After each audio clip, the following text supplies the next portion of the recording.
সোমবার রাজ্যের সব দপ্তর এবং জেলা প্রশাসনদের নিয়ে বৈঠক করার সিদ্ধান্ত নিয়েছেন মুখ্যমন্ত্রী মমতা বন্দ্যোপাধ্যায়। আরজিকর কাণ্ডের অভিযোগ নিয়ে রাজ্য জুড়ে যে বিক্ষোভ চলছে তারই মধ্যেই বৈঠক ঘিরে ছড়িয়েছে নানা জল্পনা। আর এই বিষয়ে আরো বিস্তারিত জানবো, টেলিফোন লাইনে আমাদের প্রতিনিধি দেবযানী রয়েছে। দেবযানী, যেমনটা জানা যাচ্ছে জেলা প্রশাসনকে নিয়ে বৈঠক রয়েছে আজ মমতা বন্দ্যোপাধ্যায়ের, মূলত কি বিষয় নিয়ে বৈঠক হতে পারে বলে জানা যাচ্ছে? দেখো, দুপুর 1টার সময় এই হাই ভোল্টেজ বৈঠক হতে চলেছে নবান্নে, যেখানে মুখ্যমন্ত্রী মমতা বন্দ্যোপাধ্যায় থাকবেন। দীর্ঘদিন পর রাজ্যের সব দফতর এবং জেলা প্রশাসনকে নিয়ে পর্যালোচনা বৈঠকে বসছেন মমতা বন্দ্যোপাধ্যায়। যেটা জানা যাচ্ছে নবান্ন সূত্রে, যে যেহেতু লোকসভা নির্বাচন মার্চ থেকে জুন পর্যন্ত, লোকসভা নির্বাচনের কারণে প্রায় অনেকটা সময় রাজ্যের বিভিন্ন প্রকল্প এবং বহু উন্নয়নমূলক কাজ থমকে গিয়েছে। তারপরেও উপনির্বাচন নিয়ে বেশ কিছু জেলায় মডেল কোড অফ কন্ডাক্টের কারণে কাজ করা যায়নি।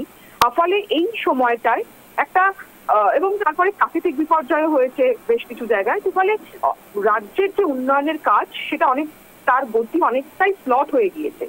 ফলে উন্নয়নের কাজে গতি আনতে বিভিন্ন যে প্রকল্প, সেই প্রকল্পগুলোর কাজ আবার যেখানে যেখানে থমকে গেছে সেই কাজগুলো আবার নতুন করে শুরু করতে এই বৈঠক মূলত ডাকা হয়েছে। বৈঠকে তুমি জানো যে নতুন অর্থমন্ত্রী হয়েছে মনোজ পন্ত, তিনি সকলকে চিঠি পাঠিয়েছেন। আজকের এই বৈঠকে মন্ত্রিসভার সব সদস্যদের উপস্থিত থাকার কথা বলা হয়েছে। এছাড়াও রাজ্য পুলিশের ডিজি রাজীব কুমারকে চিঠি পাঠানো হয়েছে। মনোজ বর্মা এডিজি আইন শৃঙ্খলা, তাকে চিঠি পাঠানো হয়েছে। রাজ্যের সমস্ত জেলা শাসক, পুলিশ কমিশনার এবং ডিভিশনাল কমিশনারকেও আজকের এই বৈঠকে উপস্থিত থাকতে বলা হয়েছে। এবং নির্দেশিকায় যেটা বলা হয়েছে যে সরকারি কাজের প্রতিনিয়ত পর্যালোচনার প্রয়োজন রয়েছে এবং সরকারি কর্মী যারা, তাদেরকে আরো বেশি দায়িত্বশীল হতে হবে। অকারণে যদি তারা কাজে যোগ না দেয় তাহলে সেটাকে সার্ভিস কন্ডাক্ট রুলের লঙ্ঘন বলেও ধরে নেওয়া হবে। এবং উল্লেখযোগ্য বিষয়, আজকে কিন্তু পুলিশ কমিশনার বিনীত গোয়েল, তিনিও এই বৈঠকে তাকে থাকতে বলা হয়েছে। সুষমা, যেটা প্রশাসনের একটা অংশ মনে করছে যে এই আরজিকরের যে ঘটনা, তারপরে যেভাবে গোটা রাজ্য উত্তাল হয়েছে, গোটা রাজ্য জুড়ে প্রতিবাদের ঝড় উঠেছে, তাতে বিরোধীদের অনেকেই বলছে যে রাজ্য সরকারের তরফে এই জনবিক্ষোভের মুখে পড়ে তাদের আর উন্নয়নের কাজ করা সম্ভব নয় বা তারা উন্নয়ন করতে পারছে না।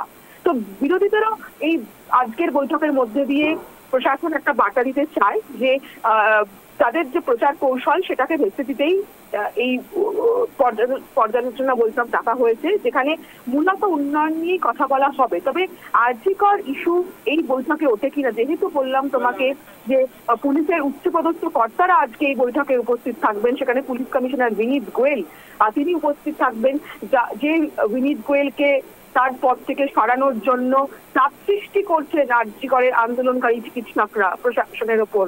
আর সেই বিনীত গোয়েলকে নিয়ে মুখ্যমন্ত্রী কিছু পদক্ষেপ করেন কিনা আজকের বৈঠকে, সেদিকেও কিন্তু নজর থাকবে। ধন্যবাদ দেবযানী।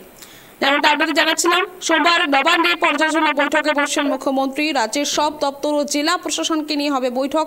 আরজিকর কাণ্ড জুড়ে রাজ্যে চলছে বিক্ষোভ, আর তারই মধ্যে বৈঠক নিয়ে কিন্তু শুরু হয়েছে জল্পনা। কি বৈঠক থেকে কি মন্তব্য উঠে আসে এবং কি ইঙ্গিত দেয় মুখ্যমন্ত্রী, সেদিকেই তাকিয়ে রয়েছেন সকলে।